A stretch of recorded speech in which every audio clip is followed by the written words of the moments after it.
The overall goal of this protocol is to fabricate flat interface cuff electrodes to use in neural interface applications. The use of flat interface cuff electrodes can help solve problems in the field of neural prosthetics, such as how to record the intent to move a limb from the nerves. Even though the cuff electrodes have sub-millimeter features, they can still be made by hand reliably. And the design is flexible. It can be easily customized to many different neural interface applications. Start with a CAD software to produce a true scale diagram of the electrode.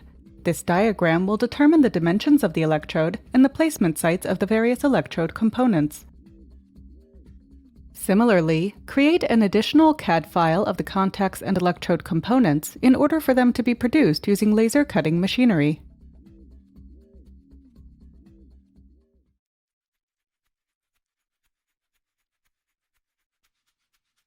In preparation, place the center contacts under the microscope and bond them to the lead using a spot welder.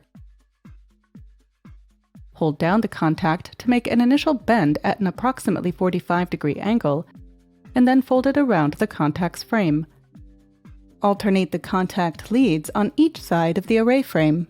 Next, place a transparency sheet over the guiding diagram and tape it to the base plate. Now, to start the build, cut a 5 cm square piece out from a 5 mm thick silicone sheet. Place it on the base plate without trapping air bubbles. Then, prepare 2 grams of uncured silicone and degas it in a vacuum chamber for 3 minutes. Release and reapply the vacuum periodically so trapped air can escape.